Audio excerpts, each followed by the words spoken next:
started. I want to thank you all for coming to the first Road to the White House Students Talk Back panel discussion of the spring semester. My name is Dan Schnur, and I'm the director of Just Underlings and Politics here at USC. And we co-sponsor these lunches every week, along with the Center for Communications Leadership over at the Annenberg School and the Davidson Center for Public Policy over at the Price School for Public Policy. We'll be gathering here in this room every Wednesday at noon, 11:30 for food and noon for conversation through the spring semester, watching not only the presidential primary campaign unfold, but talking about the issues, the media coverage, and other matters that are to influence both the primary and the general election campaign. As is the case, as will be the case every week, our lunches are co-sponsored not only by the three organizations I mentioned, but by the College Democrats and the College Republicans. And on those weeks, and by the Daily Trojan as well. And on those weeks where we at the Other One Institute host the lunch, I'll be joined as a co-moderator by one of the editors from the Daily Trojan. Today we're very fortunate to have Rachel Bradford, the news editor of the Daily Trojan, here to join with me and ask some questions of our panelists. We've got an excellent group of panelists here today to talk about the presidential election as it stands at this early stage. Moving from next to me outward, sitting right here, many of you know Bobby Almeida, and Bobby is the former president of the USC College Democrats. Sitting next to Bobby is Hector De La Torre, and Hector served in the California State Assembly representing the 50th district for 6 years until December of last year. And so if he looks relaxed and happy, it's because he is now a former member of the California State Assembly. We'll certainly see him in elected office again in the future. Sitting next to Hector is Alex Davidson, the Director of External Relations for the College Republicans. And sitting way down at the end of the table is Rob Stutzman, and many of you may remember Rob from our previous panels. And Rob, among his other accomplishments in politics, was a senior advisor to the Mitt Romney for President campaign in 2008. And the reason he looks just as relaxed and happy as Hector does today is because he's not involved in this year's 2012 presidential campaign. All of you, thank you very much for coming. We really appreciate it.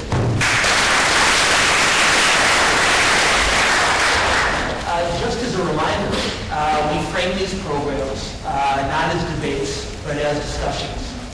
And Rachel and I will remind you of this once we shift the conversation from our own questions to yours about halfway through the program. But what we remind both panelists and audience members is because we're not debating and arguing, because we're discussing, we ask that when you do question our panelists, even if you disagree with someone, you show them the same respect and regard for their opinions as you'd hope that they would show for you. Like I said, we're going to start out with Rachel and me asking a couple of rounds of questions before opening it up to all of you guys. So Rachel, why don't you get us started? So our first question is for Bobby, and we were wondering what impact you thought South Carolina was going to have on the primary election. Why don't we give that one All right. Well, South Carolina, really the thing to watch for, I think, is how well Romney wins, or if Newt Gingrich can call win in South Carolina. He did really well in the debate the other night. And also the impact it's going to have on the primary election is to see how quickly other candidates will start to endorse it once it's like race to the primary is inevitable after winning 3 states in a row. Basically, in my opinion, if they endorse him pretty quickly, it's a little better for him because there's less mudslinging, especially with Newt Gingrich's campaign about banning towards Mitt Romney, which is not going to play well as a theme in the general election. If I get more of my airtime with Newt Gingrich getting a win or close to a win in South Carolina, it might be harmful for the general election. But you think, Alex, that if Romney wins South Carolina, that pretty much wraps up the nomination? That definitely wraps up the nomination because Mitt has a really big lead in Florida. So. Hector, let me ask you a question from the other side of the aisle. President Obama... I support Steve Colbert in that kind. I figured it would be the most recent iteration of Herman Cain, but that's another conversation. Now you're watching this from the other side of the aisle. And unlike 2008, where there was a very spirited and a very prolonged Democratic primary, this year it's pretty much settled. As I think some of you know from our previous programs, I believe that the most important thing that's happened in the 2012 presidential campaign so far has been President Obama's ability to avoid a significant primary challenge, given the difficulties that may have caused it. So you're watching the other side unfold, and we're going to go to the general election in another minute, Hector.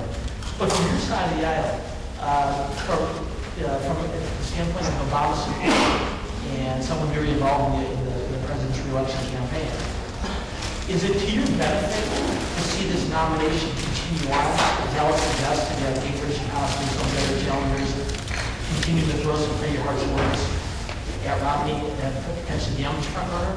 Or, as is the case for Obama, does a longer primary season serve to strengthen a nominee given the additional preparation he or she gets? Well, the one big advantage that the president has right now is he can do a Rose Garden strategy from now until the summer. So, as we've seen just today, they announced that he's going to oppose the Keystone Pipeline. That's a big environmental issue nationwide, and will play well to the base. He's able to do these things that appeal to core Democrats nationwide that will help him consolidate, just like you would in a primary, consolidate your voters to get them to reconnect with you on a number of issues. This won't be the only thing he'll do. He did the recess appointment on the consumer affairs position, right? These are all things that will appeal to the core Democratic constituency between now and the summer. Regardless of what's going on over in the Republican primary, it helps that these super PACs are beating the hell out of Romney, because it seems like he's going to be the nominee. So it helps that they're pummeling him with these issues, and they're raising these issues, so that when the general election comes around after Labor Day, you can just remind people of what was said back in January, December, etc. So that's very helpful, regardless of when it happens. I think, ideally, you'd want this thing to drag out a little longer just to see what they dig up. But it's fine. This works for him to be able to consolidate from the White House, the Democratic base, and then take whatever comes out of the Republican primary way. I think a very interesting point that we'll come back to when we discuss the general election, which of course is that the president and his campaign team are not just sitting there watching the Republicans. The Obama re-election organization is very active already in key swing states. As you pointed out, Hector, campaigning by governing, actually either signing bills or signing executive orders, is an excellent way of not only accomplishing public policy, but sending a message to key constituencies. Rob, let's shift back to the Republican side for just a minute. Both Alex and Hector have talked about the likelihood of Romney being the nominee. But there's been a lot of talk over the last several months, the last year, about how Romney, while the front runner for the better part of the primary season, has been a relatively weak front runner. Don't weak front runners lose? If Romney's a weak front runner, why is he lose ultimately the nomination or lose in general?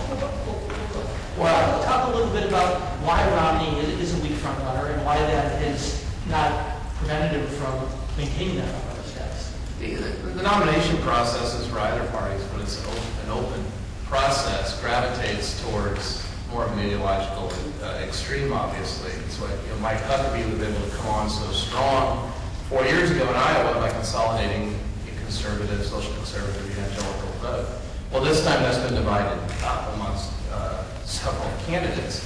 And Romney has run at about the level he ran at 4 years ago. That's kind of referred to as the ceiling that he has. And therefore, ergo, he's a weak front runner. But you get to the point where you go through this process. At some point, you have to acknowledge that what he's doing, in a heavily contested field, has historically never been done, which is sweep Iowa, New Hampshire, and I think likely South Carolina Saturday. We'll see. We'll see. But if he does that, he essentially has run the traps as the strongest front runner in terms of actually winning delegates and winning contests. If anyone has ever sought the nomination in modern times. One of the other things that makes Romney a weak frontrunner in Republican primary field, though you can argue also is what makes him, in poll after poll, the strongest Republican candidate in general election matchups. And that is that he is not ultra right-wing. He doesn't necessarily have the conservative pedigree that some of the other candidates have. And ultimately, I think that serves him one. I think the arc of this has gone very well for Romney in that he has won in all these places, either won or tied Iowa. We're going to find out later today, I guess. Santorum ultimately won Iowa. And he is taking on now brutal attacks, as Hector mentioned, that essentially define the class warfare frame of the Obama campaign is likely to cast for November. And yet he seems to be pulling away. So I think if he pulls away and has a nice, sustained victory in South Carolina, it's essentially done. I think somebody stays in it for a while, takes at least to Florida to see the conservative vote consolidate around somebody. But he's starting to really pull away while undergoing the nature of attacks that he certainly is going to be facing as a general election candidate. Romney's not a movement. So Obama had a long, drawn-out primary that almost gained steam because he was a movement. He was an emotional candidate. Romney's not that. There will be an emotional electorate amongst Republicans, but it's going to be against Obama. And then for swing voters, Romney is more of this rational or head decision rather than a heart and gut decision like swing voters were with Obama. So the sooner Romney can actually start framing and moving into being a general election candidate, I think will be to his advantage. And I actually do have a question for Bobby. What do you think? Do you think a third party candidate is likely to rise? And if one does, who do you think it will be, and how do you think that will play out? Well, one interesting thing so far in this Republican primary is how much support Ron Paul has been getting. In 2008, he was essentially an afterthought, but here we go, he's getting 20% in these primary states and gaining a lot of momentum. And the interesting is he's not a straight, Republican. He's been in the party forever. He does whatever the party line says. He's his own person. Like, that's what he always is. He didn't show up to the Republican convention in 2008. Everyone's speculating what he's going to do this year. So an interesting idea is, what if he does decide to run as a third-party candidate this year? What kind of impact will that have on the general election? No one can know for sure. Easy to say that he most likely draw take away support from the Republican candidate, whether it's Romney or someone else, than Obama. The closest thing to compare it to is 92 and 96 with Ross Perot, where Clinton wound up winning pretty easily in the Electoral College despite getting 47% of the vote nationally, just because Ross Perot drew a large support. So I think Republicans are scared of that, and one thing they're going to have to worry about going forward is, how does Ron Paul make a decision? What can we do to keep him inside the Republican tent and keep him from running his own campaign in the fall? And the analysis I've heard is just the best thing is frame this somehow so it's on his son, Rand Paul, who just got elected to the Senate in 2010, and try and frame it as, Ron Paul is old, and he's 76. You don't know how many more years he could have running for president. So it's, can the Republicans keep him in the tent by framing it as, if you stay with us and don't run as a third party, we'll promise there's a big future for your son in our party. He may be president someday. He will continue to maybe get leadership positions in the Senate, things like that. And whereas they also frame to him as, if you run as a third party and make it so that Obama wins re-election, we will try and keep your son out of the party as much as possible, try and get him so he doesn't win re-election in 2016, try and make it so he can never run for president himself.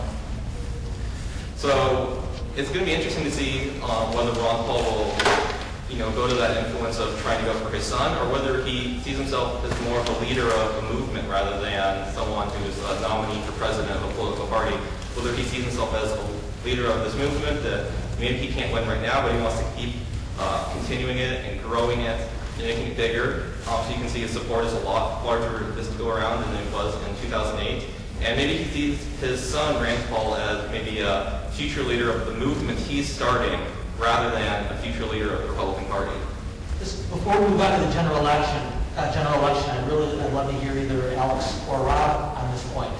On one hand, Ron Paul does inspire a very passionate level of support from his followers. On the other hand, there's pretty clearly a ceiling to that support that even he admits make it unlikely he'll be nominated. You guys don't want Ron Paul, for all the reasons that Bobby was talking about, to be a third-party candidate. On the other hand, I can't imagine it's a particularly pleasant thought for you to have him speaking in prime time at the National Convention about eliminating the U.S. military and Vietnam. Well, I mean, sorry, what exactly is your question? What are you going to do? Ron Paul, okay. So, I think Ron Paul really sees himself as a leader of the movement. I don't think he's someone that really will sacrifice his ideals. Maybe for his son, possibly, I don't know. He has a lot of support behind him because he's fiscally conservative, very socially liberal, which is what I think a lot of young people these days actually really are. And, this is just a thought. If he ran as a third-party candidate, I think he might also take support from both sides, not only because I think there are a lot of people out there who generally vote Democratic because of social issues, but you see maybe a person who's for freedom, someone's more personable. And that's really the kind of people that we have these days. This generation, the Facebook generation, is really their own personal people, and he's the leader of libertarianism, strong money, which is social and conservative values. So. Hector, let's move on to the general election. Before we leave the third party thing, Okay. I don't see Ron Paul running as a third party candidate. He ran in '88, and we were talking about it earlier, as a libertarian, and he got negligible votes. He's 70-something. He is a Republican member of Congress. I actually came across him in my new life. I saw him in D.C., and he just looks like, another one of those congressional guys walking down the halls, kind of talking to us. It's impressive in the sense that he's running for president and he doesn't have an entourage. On the other hand, he is just a Republican member of Congress, one of 435. The more real threat of a third-party campaign, I think, is the We Elect. The Americans Americans Election. We had a panel discussion with them last fall. You guys already remember. With Bloomberg getting in the race, because Bloomberg can sell finance. If he can set it up, and it's clear that he's kind of talking to these folks, if he can set it up in such a way that the Americans elect pick him, then he'll step forward and say, I didn't want to do this, but the people want me, and then he'll run. He really, I think, is a potential third-party candidate because of the money. No other third-party candidate would have the resources he has. Well, let's assume, for the sake of the discussion going forward, that we do end up with a two-candidate race between President Obama and the Republican nominee, if only because it makes the discussion a little bit more manageable going forward. So, Hector, let me come back to you now, moving on to the general election. And not only have you been a member of the Assembly, you've been a city council member, you've been a mayor, you understand the importance of campaign organizations, and in particular, a voter targeting, voter outreach. Maybe you can talk for a minute or so about what voters are most important in this election. Who's the Obama campaign need to prioritize in order to run a successful election? And I think everything for this election starts with you don't run the same campaign you ran last time, but you look at the results of last time. And President Obama got 7 million more votes than any presidential candidate ever in the history of the United States. 7 million more. And 15 million more than the third place presidential candidate in the history of the United States. That's a hell of a lot of votes. And clearly the 2008 dynamic was unique, and you can't replicate that. But that's where the Obama campaign is going to start. It's going to start with the base. It's going to start with reaching out to independents, which tend to be more fiscally conservative, socially liberal, and more interested in things like the environment. That's what an independent voter is here in California and in most of the United States. That's the target audience for Obama and for Romney, is our assumption. So the Obama folks are going to try to put a package together for President Obama that appeals to that logistics of this campaign. And it isn't a 50-state campaign. Those national polls that you see on TV all the time are useless. It's state by state, and it's not even every state. It really just comes down to California. I'm sorry, California 7. It's very small time here. Iowa, Maine, Michigan, Minnesota, Nevada, New Mexico, Oregon, Colorado, Florida, New Hampshire, North Carolina, Ohio, Pennsylvania, Virginia, and Wisconsin. That's the presidential election. Those states are the ones that are in play. Every other state will go to its respective side, and then we'll have to fight in these states. That's where the Obama organization is. That's where the Romney organization is going to have to be, and then we'll see the results. And frankly, all of this stuff is inside baseball. The voters don't pay attention until late summer. Wherever the economy is, wherever the perception is of where this country is in August, September, that's when the voters decide.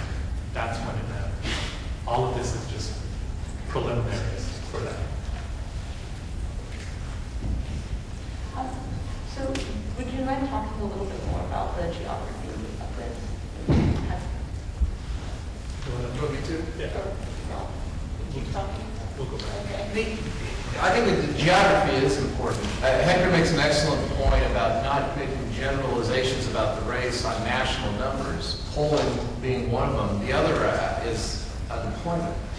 There's been a slight downtick in unemployment, so a slight uptick in employment, which is very good news for the president. Probably critical to him being able to be reelected is for there to be job growth between now and November. But it matters where that happens.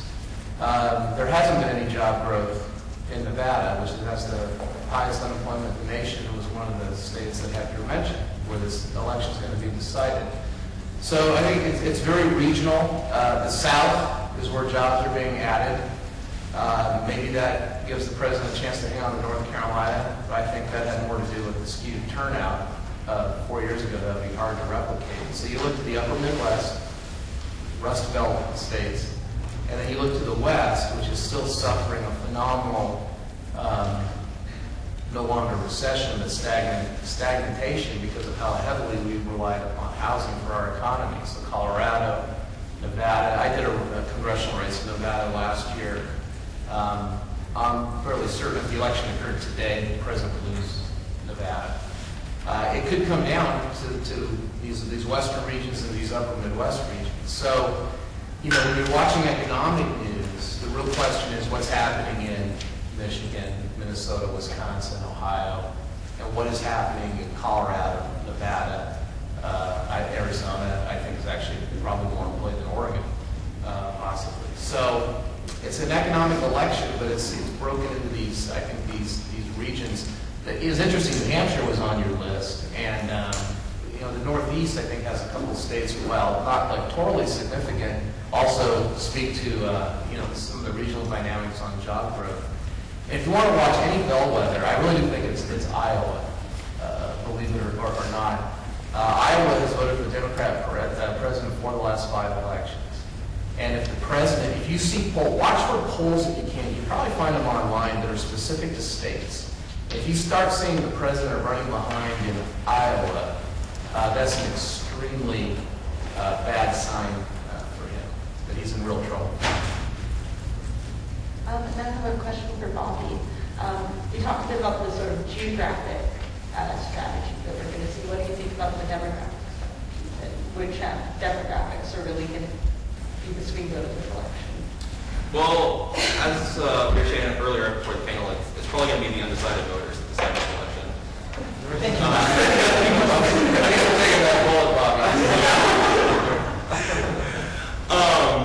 Realistically, it is, like we've been talking about, a little bit of a geographic thing, but it's also a demographic thing. It's, what people are, one, going to turn out to vote, and two, how are they going to be influenced.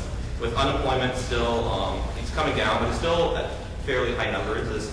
Are the people who are unemployed, who are they going to vote for? Are they going to go for the Republican because people who are, young voters who came out in record numbers for him in 2008, is he going to be able to bring them back in? And more specifically for younger voters, is he going to be able to get them out to the polls? Are African Americans going to turn out in large numbers for him in 2012 like they did in 2008 and vote the same numbers? And also, specifically, we're talking about the West a lot, is what are Latinos going to do? Are they going to vote overwhelmingly for Obama again like they did in 2008? Or maybe is a Mitt Romney going to be able to talk about the economy enough to try and win over some of the Latino votes? What is President Obama going to have to do in the general election to keep all of his core groups that voted for him in 2008 and came out and elected him president? What exactly is he going to have to do to all of those demographics to win re-election? More specifically, we're talking about the Midwest, Ohio, Pennsylvania, and Michigan. It's the demographics there are more, white working class voters, middle class voters, and what choice are they going to make in the general election? Obviously, we've been talking about the primary right now. Is Mitt Romney's been under a lot of attacks for his time at Bain Capital, and he said he likes firing people. And news recently came out yesterday and said his tax rate is 15%, and he said his speaking fees were negligible, even though they were $400,000 over the last year. And he made a $10,000 bet with Rick Perry, and then tried to play it off like he didn't actually think that was a reasonable bet. So can Mitt Romney, if he is the nominee, relate to these working class voters in the swing states of Iowa and Michigan and Pennsylvania in the Midwest? Or is he just going to be, so distant from them that Obama will carry the vote whether he does a good job campaigning or not? Also, just with the working class, another thing Mitt Romney did yesterday is he came out to a rally in South Carolina and said, "Oh, it's good to see people here. What time is this? 9 a.m. I can't believe people get off this early. Is this a work day?" He's not really in touch with working class voters, thinking 9 a.m. on a Tuesday is kind of an odd time to be awake. You make a really good point, Bobby. If you look back at the 2008 campaign, there was a real concern that neither Obama or McCain was particularly well equipped to reach out to those working class voters. And they had both ended up picking running mates, Joe Biden and Sarah Palin, who were much more natural in that regard. So no question, it's an ongoing challenge. Hey, Alex, you were about to weigh in a moment ago, and we cut you off to make sure you got a chance. I wanted to follow up on Rob's point about what to watch for in the swing states. I just wanted to say the recall effort in Wisconsin for Scott Walker is a really big election to look for, I think, because it's really going to, that's one of the swing states. It's really going to decide, that's one of the states that's going to decide the election. This kind of union versus this right to work kind of guy. It's going to be a big theme in the election, just going forward. That's all I wanted to say really about this point. And to piggyback on your point about McCain and Obama, and now McCain and Romney, there's the classic who would you rather have a beer with test. I think this may be an election where no one wants to have a beer with either.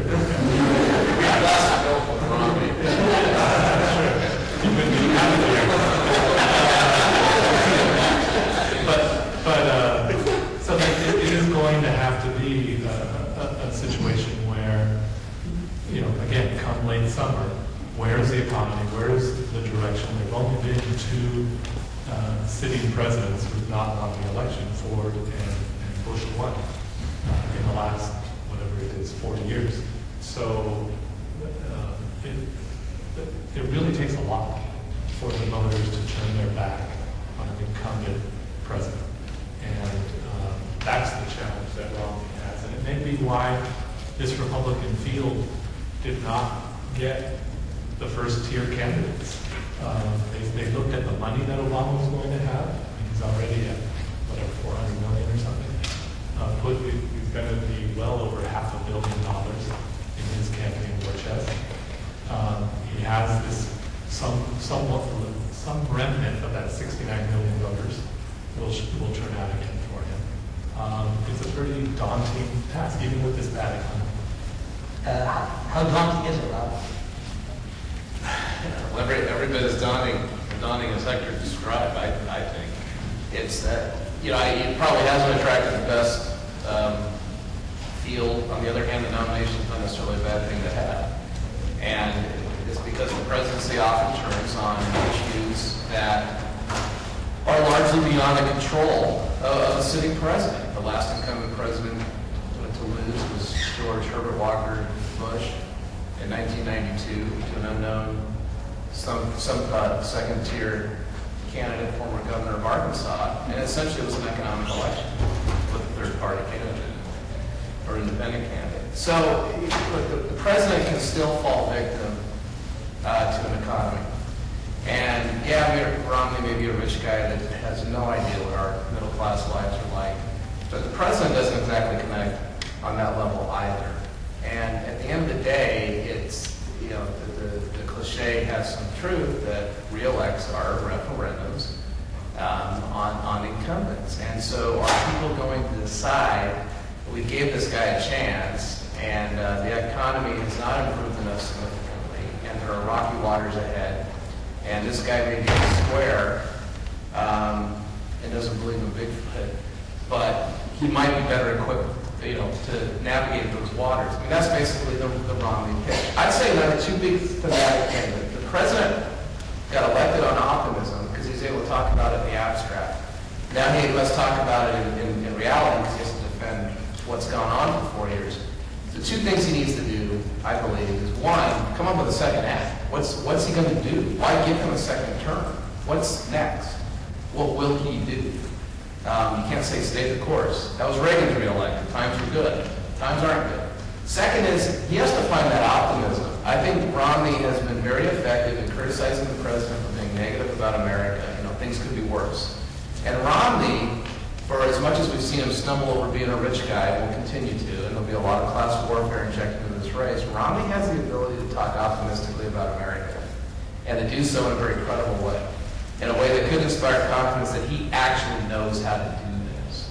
And we talk about the undecided as a swing vote.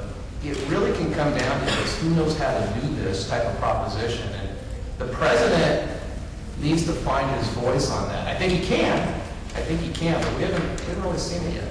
Rob said something that's really important that I want you guys to take away from this. What you will hear very, very frequently over the next several months from supporters of the Republican nominee is that this election is a referendum up or down on the president. And the logical assumption there is that because the economy is still struggling in a lot of ways, their assumption or hope is that you'll decide the referendum should be a vote no. What you'll hear from the president's supporters, just as relentlessly over the next several months, is the election's not a referendum. It's a choice.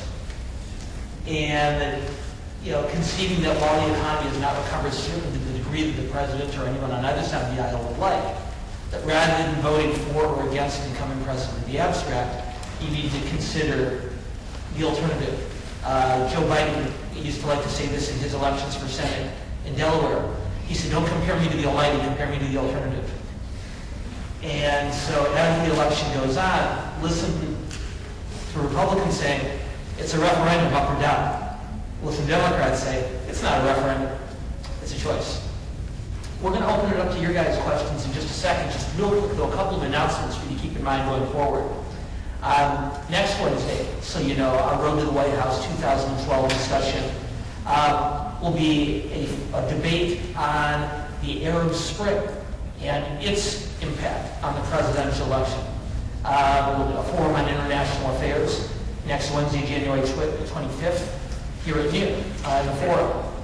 Tonight, in Doheny 240, starting at 6 p.m., there'll be a discussion about the battle for Congress. We talked a lot about the presidential election today, but tonight from 6 to 7 p.m., food served at 5:30 over in Doheny 240, which is the same room that we watched the election returns from New Hampshire last week, for those of you who attended. We'll be talking about the battle for Congress. Also next week, next Tuesday, is President Obama's State of the Union address. And we'll be watching that at 6 p.m. in the Annenberg East Lobby. And after that, we'll be having a panel discussion about what the president said and how that will play politically. Next, for those of you who may still be interested in internships, either on a political campaign, in government, or for a public policy organization, Our deadline for internship applications over at the Unruh Institute is next Wednesday in VKC 263. So if you're interested in interning for academic credit, come over there over the next several days and let us know. And then finally, the Joe Sorrell Sacramento Seminar applications are due on February 3rd, which is still a few weeks away. We'll remind you of that now. But as many of you know, every spring we take a group of students to Sacramento on us. We pay for airfare and hotel and so forth, and give you a chance to spend a couple of days meeting with legislators, with lobbyists, with representatives of the governor's office, with reporters who will cover the campaign, and other political and government insiders. This year the seminar will be from March 1st through the 3rd. The applications are available in our offices in VKC right now, and they'll be due at the beginning of February. Lots of announcements, hopefully lots of questions. So let's open this up to you guys. And again, just as a reminder, before you ask your question, if you can tell us who you are. And second, and just as importantly, if you do want to ask a question of a panelist with whom you disagree, bring that question with the same respect that you'd like them to show you, even if you do disagree with them. So after all that, let's open it up. My name is Jesse Switzer. I'm actually the past president of the Santa Valley Democrats, and we have actually a pretty significant war chest at our disposal, some of the tens of thousands of dollars. Every time we have a federal election, we struggle with the fact that we even have a state cap, which all of our money is in. And I'm wondering, if I can go back to my organization, any suggestions that you might have, Hector, about how we can leverage that asset so that we can, aid in the presidential election. Can we repeat the question? The question is regarding the state PAC. The state rules in California are different than the federal rules.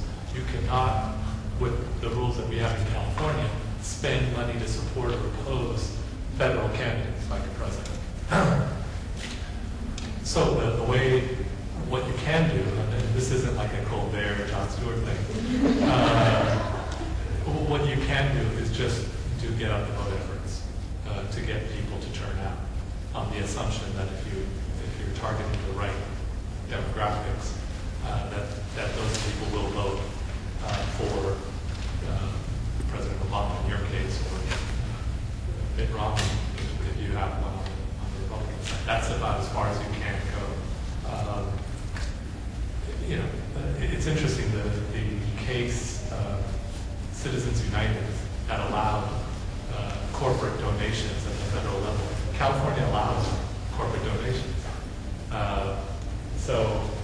But we allow it across the board. At the federal level, they don't allow it for candidates for office. They do allow it for issues. They do allow it for the super PACs, but they cannot give money directly to a candidate, which is why at the state level you can't do it, because that crossover isn't allowed at the federal level. So I would say get up the vote efforts, anything that supports, in general, getting people to vote. The assumption being that more people voting in California, and certainly in the San Fernando Valley, will tend to break the Democrats' way, and those will be better voters for Obama. Quick follow-up question for both sides, if anyone would like to take it. In addition to the way a grassroots organization can involve itself financially, obviously you've got a lot of volunteer enthusiasm for both parties in the state. California is not involved in the presidential election, which recent history suggests will be the case again. To what extent are there opportunities for a young person to travel to other states, to Nevada, Arizona, perhaps to Oregon, where the election is going to be more hotly contested? 40 years ago, one of the most impressive things that the Obama folks did here in California was shuttle people to Las Vegas. And from the Bay For Area. campaign activity. From the Bay Area to Reno. So they were in Carson City, whatever, up in the north. And they would literally take the buses and just tell you when they were there, and you could go on a Friday, get on the bus, and Sunday you'd come back, and they put you to work out there. The other thing you can do, most people have unlimited calling on their cell phones or on their phone plans at home, and they give you these databases of voters that you could call and you'd report back. They'd send you an email, you'd look up the list with the phone numbers, call them, whatever the result was, you'd send it back. So it's like remote campaigning. Very sophisticated work, and the Obama campaign has said that their use of technology this time compared to 4 years ago is going to make 4 years ago look like prehistoric. So they have made some incredible leaps, they say, in the technology. All I do is get those emails 5 times a day. There are things that can be done in terms of the resources from state PACs to that. I wouldn't cross that line. Could you actually use state money to transport people to do campaigning in other states? I'm going to ask you this, that just for the benefit of the rest of the audience members, the questions that are that specifically directed, I know the panelists will be happy to get around afterwards for a minute or two. Other questions on the presidential campaign? That's a good question. All the way back. Dan Avila, just wondering about the revelation of the tax returns for Romney. Is that fair game? I mean, should he have revealed his tax returns? It's either the Democrat. Well, every candidate for president, I think any type of memory, has made their tax returns public. So that campaign always knew that they would. Whether the campaign knew he would say in the middle of the debate, maybe around April, is another question. So they've always known they're going to deal with a tax return strategy, and as is the case, as with the news today, which is, to me, it's actually, I think, poor reporting, because this shouldn't be a surprise, is that wealthy people that make income off portfolios, of course, don't pay payroll salary taxes. They pay investment rates, which are lower. So, it's not all that shocking. It does highlight Wall Street Journal, actually. The conservative Wall Street Journal editorial board took on the task a little bit today, saying, well, if you're paying 15%, you better have a bolder tax proposal. You think the lowest rate, working Americans should pay is 25%. And so I think how Romney responds to this from a policy perspective will be important. You can't hide the fact or mitigate the fact that he's rich. And this is one of the things that was inevitably going to be revealed. I got to think, actually, if I'm sitting in Chicago in Obama headquarters, I'm actually a little disappointed that it's playing out in January. Because then the issue kind of will be dealt with. It won't go away. Bobby, I saw you reach for the microphone, so I assume you're going to say it's not that big a deal and voters should worry about it, right?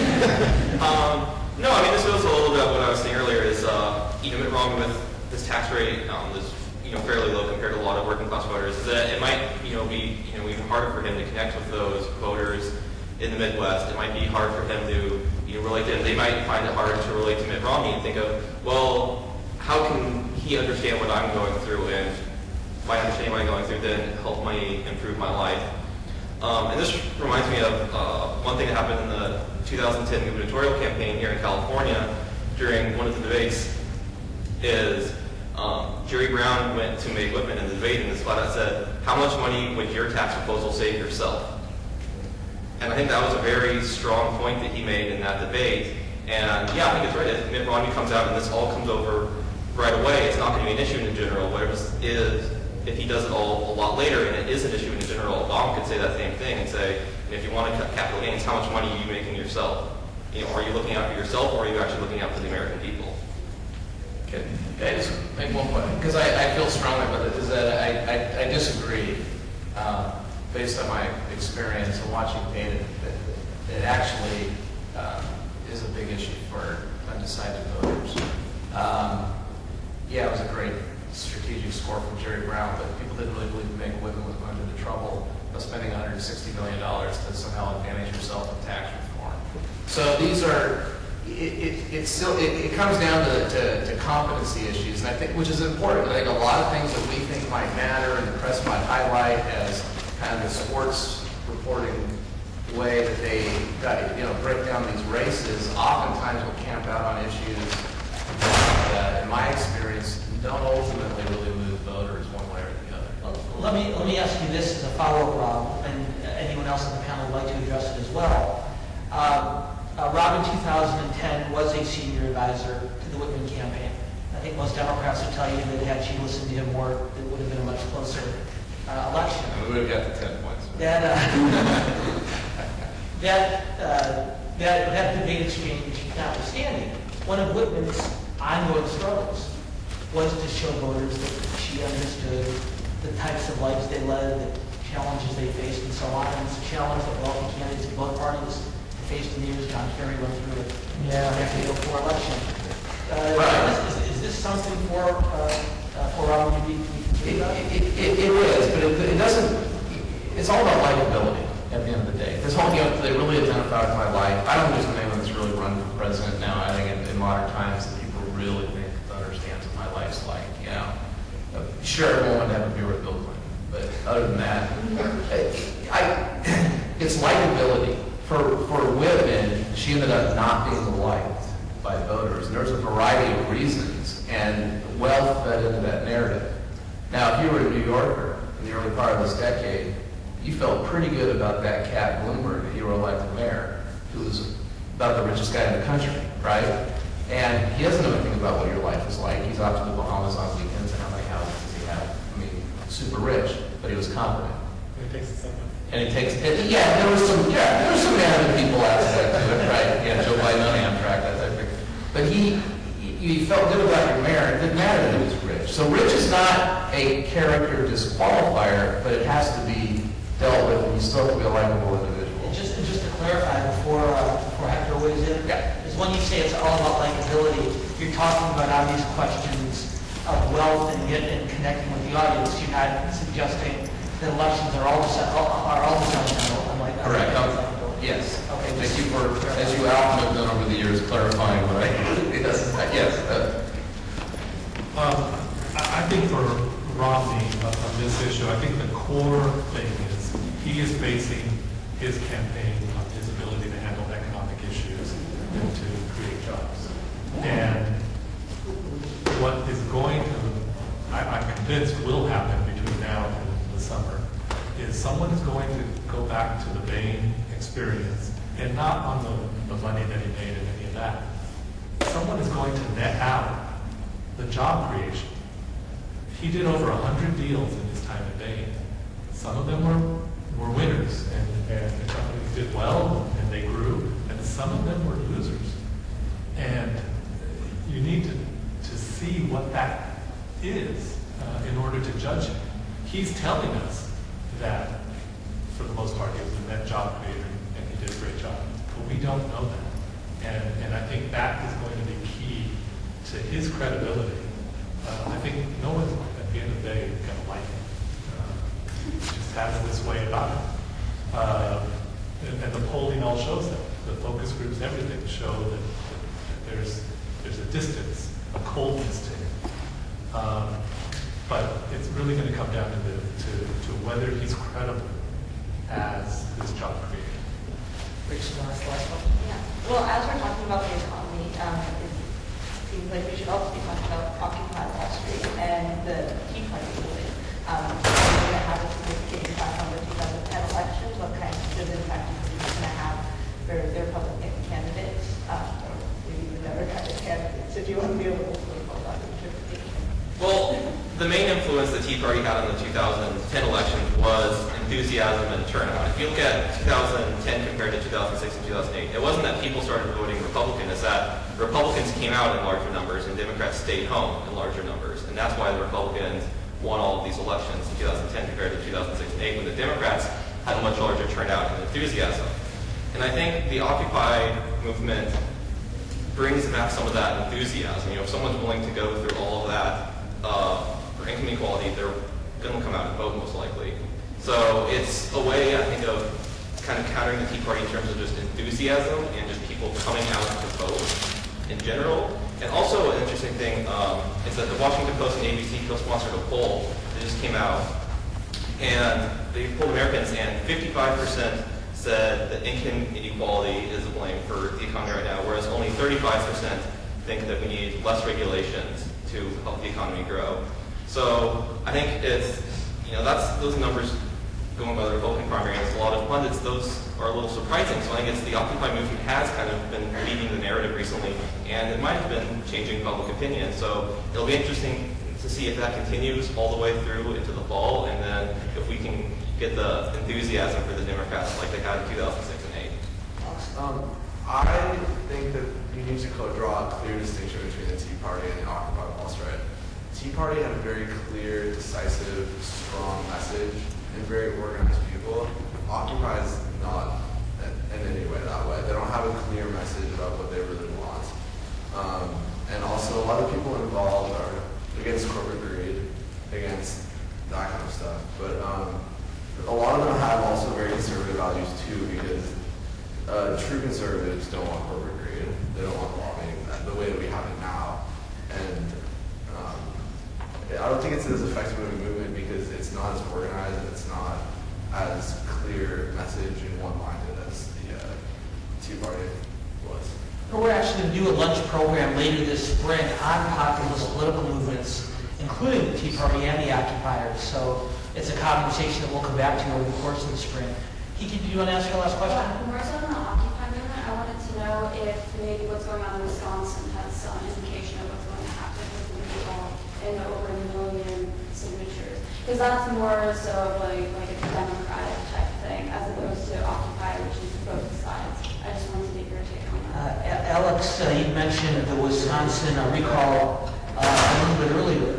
Hector or Bobby, either of you, some thoughts on Wisconsin as an early indicator? For those of you who haven't followed it, Wisconsin's Republican Governor Scott Walker is in the process of facing a recall election, much as the way our former Governor Ray Davis did back in 2003. It looks like as of today that recall will likely, not definitely, but likely qualify for the ballot.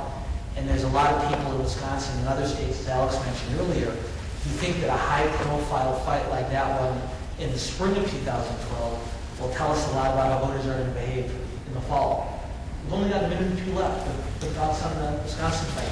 Well, yeah, one of the interesting things is they did get over 1 million signatures, which I think number was 23% of voters in the entire state of Wisconsin actually went out and signed the petition.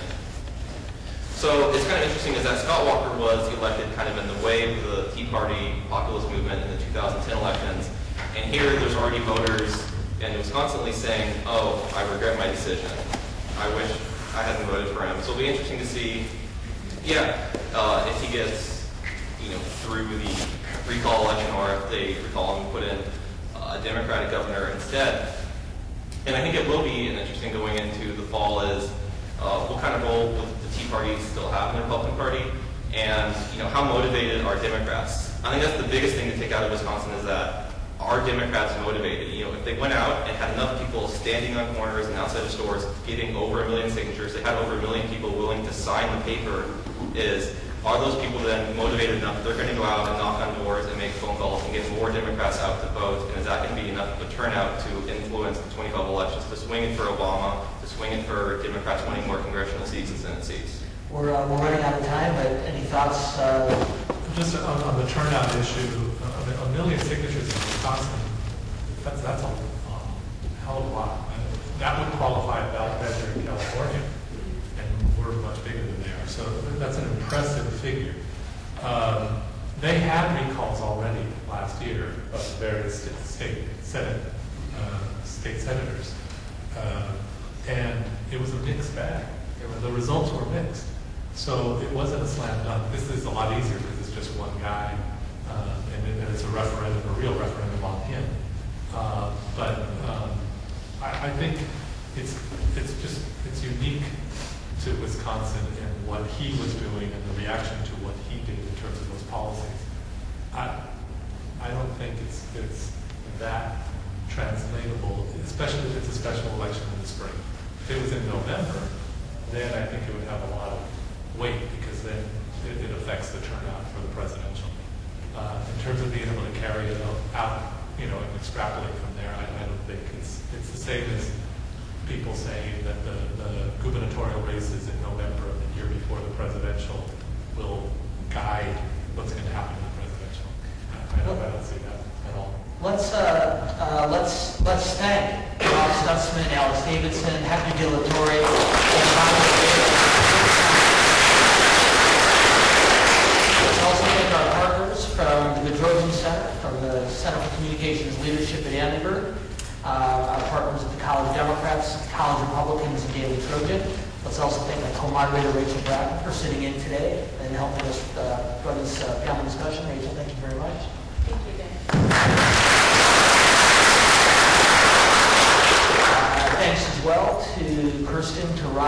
Huxley and to the student workers at the Underwood Institute for the work they did in putting this program together. And thanks to all of you for participating. Just as a reminder, tonight we'll be gathering at 6 in Doheny 240 to discuss the battle for Congress. Next Tuesday evening at 6 p.m. at the Annenberg East Lobby to watch the State of the Union address. And next Wednesday at lunchtime back here for a conversation on the Arab Spring, how that's going to affect the foreign policy debate of the presidential election. Thanks to all of you for coming. Have a great day. Dan, just one last thing. For us, this is the college. Picking up your own facts. RealClearPolitics.com is the best place to go to get all of the different polls nationwide, state by state. It breaks everything out for you, and it's the most current. RealClearPolitics.com. Thank you very much. You heard it. Go to RealClearPolitics.com now.